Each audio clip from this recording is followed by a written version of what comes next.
kali ini aku mau ngebahas gimana caranya bikin toko online. Jadi kan udah beberapa bulan ini kita mengalami pandemi ya, dan banyak banget pekerjaan yang nggak bisa dikerjain secara offline. Jadi banyak banget orang yang beralih ke usaha online. Dan aku ngerasa beruntung banget karena aku sudah beberapa tahun terakhir ini bekerja secara online. Dari mulai jualan barang, mulai jualan aksesoris, jualan baju, jualan merchandise, terus aku juga freelance online, freelance desain dan freelance ilustrasi. Nah, kali ini aku mau berbagi pengalaman aku gimana buka toko online. Yang aku ceritain kali ini studi kasusnya yang jualan barang ya. Mungkin kalian bisa terinspirasi dengan apa yang aku share ini. Disclaimer dulu ya, bisa jadi yang aku lakukan ini oke untuk kalian, tapi bisa juga enggak. Jadi ini sesuai pengalaman aku. Oke, kita mulai dari pertama. Yang pertama, kamu harus punya rekening bank. Kalian bisa ke bank untuk bikin rekening atau numpang orang tua dulu kalau misalnya kalian masih terlalu muda. Tapi lebih baik kalau kalian bisa punya rekening sendiri untuk hitung-hitungannya itu nanti lebih gampang. Gak usah minta tolong orang tua, ini saya mau narik uang segini gitu. Itu kan nanti agak susah, jadi lebih baik kalian punya rekening sendiri. Nah, yang kedua, kalian bikin m-banking atau i-banking. Ini memudahkan kalian banget untuk bertransaksi secara online. Jadi, kalau misalnya ada yang bayar ke kalian, kalian bisa langsung cek mutasi dan transaksi lainnya. Kalian juga bisa bayar langsung pakai HP atau pakai komputer. Jadi, kalian nggak perlu pergi ke ATM susah untuk cek mutasi atau transfer. Misalnya kalian harus transfer ke supplier juga, kalian nggak usah buru-buru ke ATM ngantri-antri. Nah, gampangannya pakai HP kalian sudah bisa bertransaksi secara online. Nah, yang ketiga, cari produk yang dibutuhkan sama orang. Percuma produk kalian bagus tapi orang nggak butuh. Misalnya temenmu army, teman-teman kamu tuh banyak kan K-popper gitu. Kamu bisa jualan merchandise BTS atau jual K-pop stuff yang biasa mereka beli tuh apa gitu loh. Jadi misalnya kamu survei dulu teman-teman kamu itu sukanya beli apa, terus daya beli mereka itu range-nya berapa. Misalnya mereka biasanya beli barang yang harganya antara 50 atau 100 ribu. Kalian jangan jualan yang di atasnya itu, yang jauh di atasnya itu, karena nanti kalian susah cari customer. Awal-awal mendingan memang dari orang-orang yang di sekitar kalian dulu, jadi kalian sudah punya pasarnya, nggak perlu cari pasar yang baru lagi.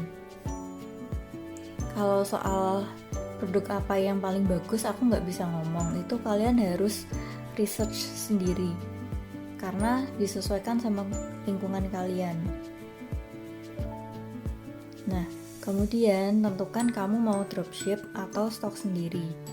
Kalau dropship itu artinya kamu cari supplier, kamu nggak perlu nyetok, nanti setiap kamu dapat customer yang ngirim itu supplier kamu ke customer kamu atas nama kamu. Jadi kamu nggak perlu modal, nggak perlu repot-repot packing.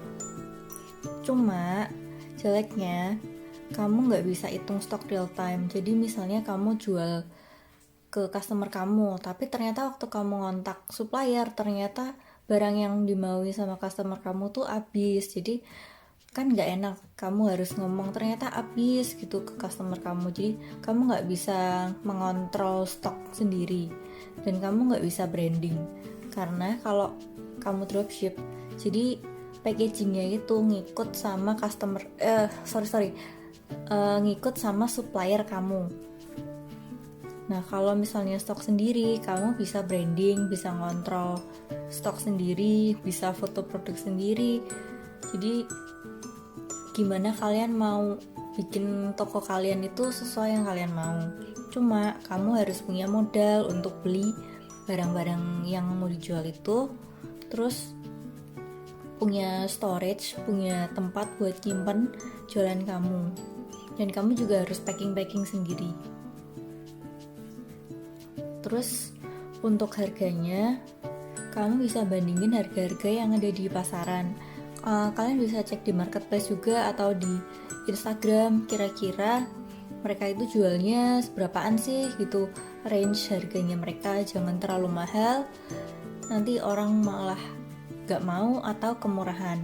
Kalau kemurahan itu biasanya orang gak yakin kalau barang kamu itu bagus. Jadi kamu bisa ambil di tengah-tengah itu harganya sekian. Nah, soal foto produk, kamu gak perlu kamera yang mutakhir yang bagus banget gitu, gak perlu. Pakai kamera HP aja bisa. Yang penting fotonya jelas, fokus, terus cahayanya terang. Kalau bisa kamu fotonya siang. Kalau misalnya nggak bisa siang, kamu bisa pakai kayak mini photo box gitu loh, yang bentuknya kotak, terus ada lampunya, jadi kamu bisa foto malam juga. Berikutnya, kamu siapin branding tools. Kamu siapin kartu nama, tag, packaging, misalnya kayak amplopnya, terus bubble wrap kalau misalnya barang kamu itu udah rusak di pengiriman. Kamu bisa pesen di desainer gitu, di online shop kayaknya banyak deh yang menyediakan jasa desain sama jasa print sekaligus. Terus kamu harus bikin sosial media, bisa Instagram, bisa Facebook, bisa Twitter, tergantung target kamu ada di mana. Kamu mau jualan di sosial media yang apa? Semakin kamu familiar, sering pakai sosial media itu semakin bagus. Jadi kamu bisa lebih cepat memahami gimana caranya kamu bisa promosi barang kamu. Yang berikutnya, kamu bisa upload jualan kamu di marketplace. Marketplace itu kayak Tokopedia, Shopee, Bukalapak, terus Lazada gitu-gitu. Itu memudahkan pembayaran. Jadi kalau di marketplace itu kan banyak banget caranya bayar uang itu, bisa di Indomaret, bisa di Alfamart, bisa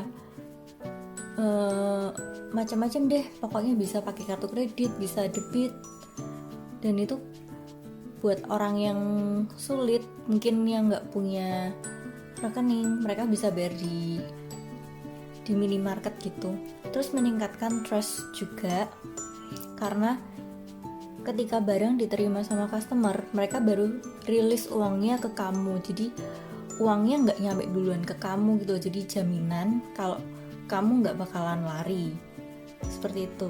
Terus untuk promosi bisa lewat Instagram Ads, FB Ads, terus iklan di marketplace bisa bayar per klik kayak di Tokopedia itu bisa. Terus kalau misalnya barang kamu bisa dijadiin sampel, kamu bisa ngirim ke keluarga kamu atau ke teman-teman kamu buat nyobain. Siapa tahu kalau misalnya mereka cocok, mereka akan balik ke kamu atau ngasih testimoni ke kamu, dan itu bisa naikin trust ke calon customer kamu. Kamu bisa juga endorse influencer yang tepat, jadi yang sesuai sama barang kamu, yang target market kamu kira-kira followernya influencer itu. Terus bisa juga paid promote di akun-akun yang sesuai target market kamu juga. Kemudian siapin template form order dan form pembayaran. Jadi kamu nggak perlu ngetik lagi, nggak perlu kelamaan gitu. Jadi kamu misalnya udah nyediain rules-nya dulu, terus form ordernya kayak nama, alamat, nomor HP, pesanan, jumlah, kayak gitu. Nah, setelah orang yang ngisi, Terus bisa kamu kasih form pembayaran. Form pembayaran itu bisa kamu kasih rules pembayarannya, misalnya dalam waktu 1 kali 24 jam harus sudah dibayar dan sebagainya. Terus termasuk rekening dan nama pemilik rekening. Nah, terus upload foto jualan kamu dengan caption yang lengkap. Itu termasuk deskripsinya, terus harganya, supaya customer kamu nggak nanya terus, biar kamu nggak capek balesin dia nanya deskripsinya, nanya harganya. Jadi lebih gampang, dia udah ngeliat gitu, terus dia tinggal pesen. Dikasih caption aja masih banyak yang nanya, apalagi nggak dikasih, kamu bakalan capek banget jawabin pertanyaan-pertanyaan yang sebenarnya bisa kamu taruh di caption. Menurut aku, jangan lock akun Instagram. Kadang orang tuh cuma butuh beli tapi nggak perlu follow. Banyak banget yang males kalau akunnya di lock.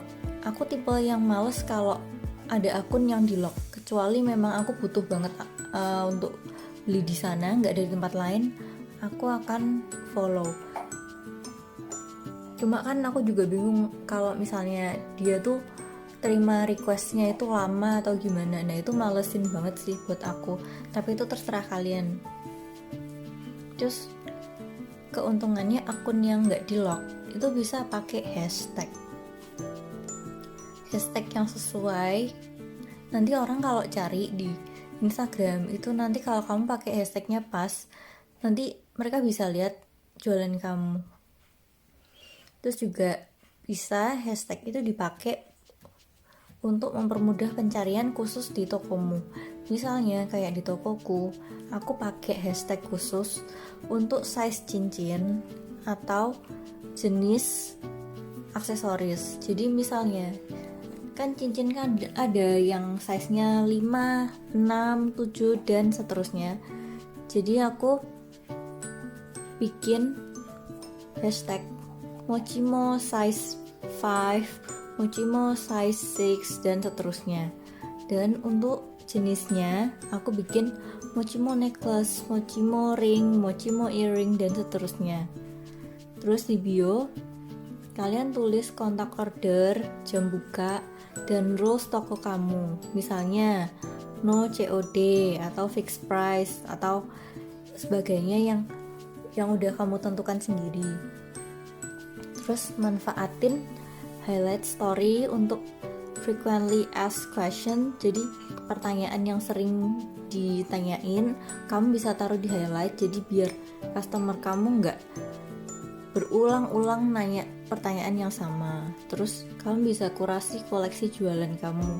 Misalnya koleksi 1 itu kamu masukin ke highlight 1, terus yang 2 nanti kamu highlight lagi. Jadi bisa kamu bikin lebih rapi, dan hal-hal lain yang menurut kamu penting kamu bisa taruh di situ. Kira-kira gitu dulu saran dari aku. Kalau misalnya kalian ada pertanyaan yang belum aku sebutin tadi atau kurang lengkap, kalian bisa komentar di bawah ya.